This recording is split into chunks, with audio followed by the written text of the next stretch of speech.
नमस्कार दोस्तों, इकोनॉमिक्स में आप सभी का स्वागत है। तो चलते हैं आज हम अपने नेक्स्ट टॉपिक की तरफ, जिसका नाम है सेकेंडरी मार्केट। तो आज हम लोग बच्चों पढ़ने वाले हैं सेकेंडरी मार्केट या स्टॉक एक्सचेंज एंड उसके फंक्शंस। तो देखते हैं सबसे पहले कि सेकेंडरी मार्केट होता क्या है।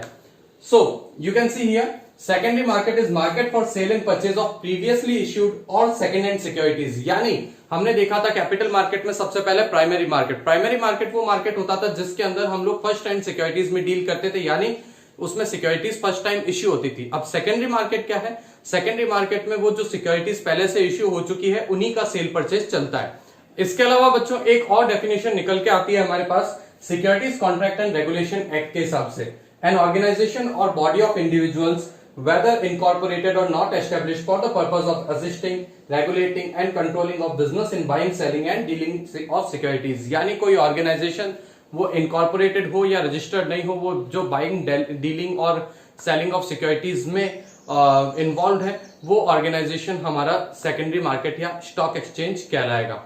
अब चलते हैं बच्चों स्टॉक एक्सचेंज के फंक्शंस की तरफ। तो आइए बच्चों देखते हैं फंक्शंस ऑफ स्टॉक एक्सचेंज। मैंने कुछ यहाँ पे पॉइंट्स नोट डाउन किए हैं और इन्हें वन बाय वन हम देखते हैं। सबसे पहले स्टॉक एक्सचेंज जो है वो एक इकोनॉमिक बैरोमीटर होता है कंट्री का। इकोनॉमिक बैरोमीटर स्टॉक एक्सचेंज कैसे होता है कंट्री का कि इससे हमें कंट्री की इकोनॉमिक पोजीशन या अगर हम बात करें तो बिजनेस साइकिल के बारे में भी पता चलता है कि कौन सा अभी जो स्टेज है वो रन कर रहा है, कौन से फेज में कंट्री में बिजनेस हो रहा है। जैसे अगर हम बात करें जो सिक्योरिटीज के प्राइसेस हाई जा रहे हैं, अगर सिक्योरिटीज के प्राइसेस काफी हाई जा रहे हैं तो इसका मतलब है हमारे पास बूम पीरियड चल रहा है। और अगर सिक्योरिटीज के प्राइसेस लो जा रहे हैं तो उसका लो जाने का कारण यह है कि लोगों को सिक्योरिटीज की डिमांड नहीं है, लोग खरीदना नहीं चाह रहे, तो उसका मतलब है हमारे देश में जो पीरियड चल रहा है वो रिसेशन पीरियड चल रहा है। तो इस तरह से ये जो स्टॉक एक्सचेंज है वो हमारे लिए इकोनॉमिक बैरोमीटर का भी काम करता है। नेक्स्ट है हमारे पास pricing of securities. Stock exchange की मदद से आप अपनी सिक्योरिटीज की प्राइसिंग कर सकते हैं। हम कैसे हो सकता है? ये होता है सब कुछ depend demand and supply factors के ऊपर। यानी अगर किसी सिक्योरिटी की डिमांड हाई है तो उसकी प्राइस भी हाई हो सकती है, किसी सिक्योरिटी की डिमांड लो है बट सप्लाई हाई है तो उसकी प्राइस थोड़ी लो जाएगी। तो इस तरह से डिमांड एंड सप्लाई के बेसिस पे हम अपनी सिक्योरिटीज यानी शेयर्स, डिबेंचर्स, बॉन्ड्स वगैरह की प्राइसिंग तय कर सकते हैं। देन हम बात करें तो सेफ्टी ऑफ ट्रांजेक्शंस। अगर हम बात करें तो स्टॉक एक्सचेंज में सेफ्टी ऑफ ट्रांजेक्शंस है हमारी।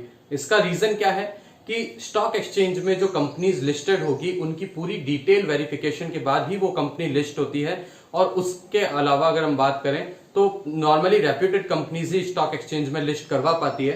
तो इसका मतलब यह है कि अगर हम लोग स्टॉक एक्सचेंज में रेप्यूटेड कंपनीज में इन्वेस्ट करते हैं तो हमारा ट्रांजेक्शन की सेफ्टी। अब ऐसी बात नहीं है कि इसमें फ्रॉड नहीं होता, फ्रॉड्स भी होते हैं। इसे रेगुलेट करने के लिए हमारे पास सेबी बना हुआ है, securities and exchange board of India.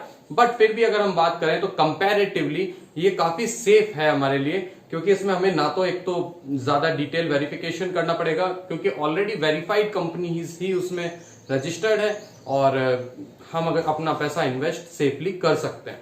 Then अगर हम बात करें तो it contributes to economic growth as well.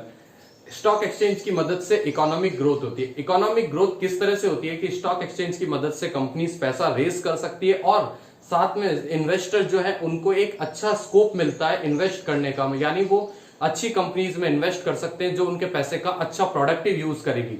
घर में जो पैसा पड़ा है वो कहीं काम नहीं आएगा, और अगर वो उसे प्रोडक्टिव यूज में इन्वेस्ट करते हैं इन्वेस्टर्स तो उससे क्या होगा, उससे पैसा रोटेशन में आएगा कंट्री के अंदर और इकोनॉमिक ग्रोथ अगर हम बात करें तो होगी। देन देखते हैं एनकरेजिंग पीपल टू इन्वेस्ट, या अगर मैं बात करूं तो इसी पॉइंट को मैं ये बोल सकता हूं, promotes the habit of saving and investment. देखो होता क्या है कि अगर हमारे पास पैसा पड़ा है और वो सेव करके हमने सिर्फ अपने घर पे ही रख रखा है तो उस पैसे पे क्या हो रहा है, उस पैसे पे इंटरेस्ट का लॉस है। यानी उस पड़े हुए पैसे पे हमें कोई इंटरेस्ट नहीं मिलने वाला। अगर 100 रुपए आ जाए तो 5 साल बाद भी वो 100 रुपए ही रहेंगे।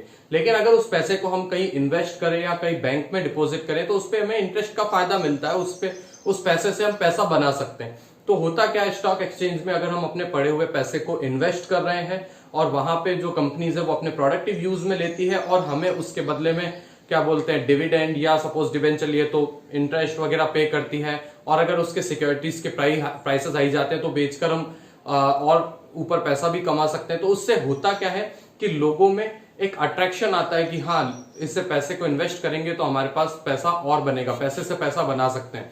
तो ये जो होता है, इसकी वजह से क्या होता है, लोगों में सेविंग की और साथ में सेविंग के साथ साथ इन्वेस्टमेंट की भी हैबिट प्रमोट होती है, और ये हमारे देश के लिए बेनिफिशियल भी है। देन हम बात करते हैं better allocation of capital. Stock exchange की मदद से हम लोग अपनी कैपिटल को अच्छी जगह एलोकेट कर सकते हैं। होता क्या है कि स्टॉक एक्सचेंज में भी कई सारी कंपनीज हैं।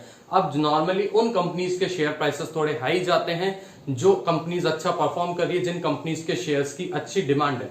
तो हम उस हिसाब से अगर हम बात करें तो कंपेयर कर सकते हैं कि कहां पे हमें इन्वेस्ट करना है, कौन सी कंपनी हमारे लिए ज्यादा फ्रूटफुल रहेगी, कौन सी कंपनी बेटर है, बेटर पोजीशन में बिजनेस कर रही है, और हम अपनी कैपिटल को एक सही जगह इन्वेस्ट कर सकते हैं, सही जगह एलोकेट भी कर सकते हैं।